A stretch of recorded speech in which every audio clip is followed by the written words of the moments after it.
If a medicine works, then it works. If an alternative medicine doesn't work, then it's not an alternative. Marty Makary. Right. So he's a contrarian, and that's what sort of brought him into the limelight again. So he was one of those that kind of let the virus run wild.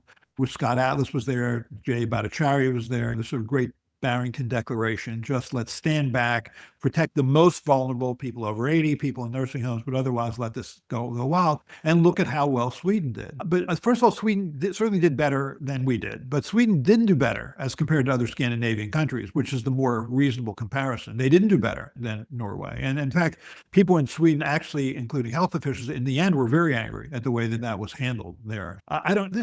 It's when measles sweeps through a country, for example, all you need to protect yourself against measles is immunological memory. Because as you said earlier, it's a long incubation period disease. That's plenty of time for memory cells to become activated, differentiate, and protect you from even having mild disease. You can eliminate long incubation period diseases from the world. Smallpox is a long incubation period disease. Rubella, German measles, we eliminated from this country by 2005. Measles, we eliminated by 2000. Those are long incubation period diseases you can eliminate, but not these diseases.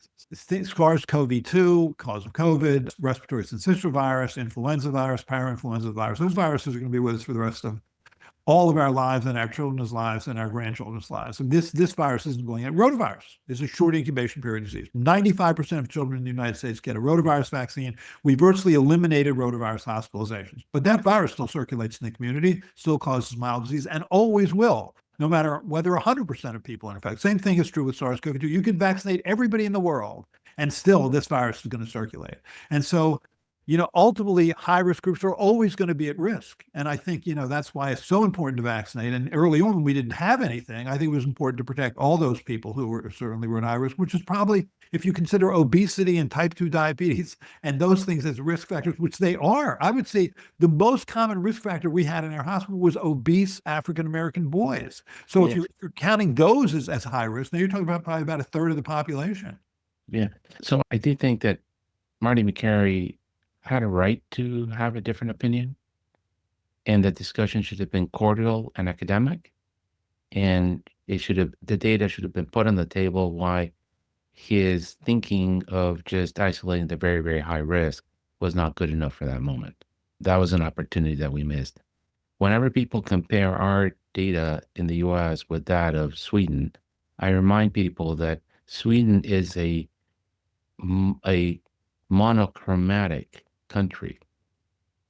I don't know what the exact number is, but 90% of them are white, tall and skinny, from the same DNA, and they share the same values. The US is a puffball. It is. It's just a big freaking pot, and we throw potatoes and turkey and whatever is in the refrigerator, and we boil it and we see what it tastes like. So you can't compare in a statistical analysis something that is just one way to something that has many variables. And so whenever they compare the life expectancy of the US population to Sweden, I'm like, you're not comparing the same thing. I do think that what I do like about Dr. Makary is that if I get this right, he wants to put term limits on the leadership at NIH and make the NIH more aggressive in moonshots. He would be at FDA, Makary, right? It would be Bhattacharya, yes. Bhattacharya. So I do think that if Bhattacharya does put term limits, that would be a good thing, because I think new people bring new ideas, new management styles, and lessens corruption. That's why the military won't allow you to have a post of command for more than 2 or 3 years. They don't want the three of us to get too chummy in one base in Germany and start doing little things that we shouldn't be doing. So by rotating us to different bases every 2 years, the person that comes behind me knows if I was misbehaving, and they'll report me.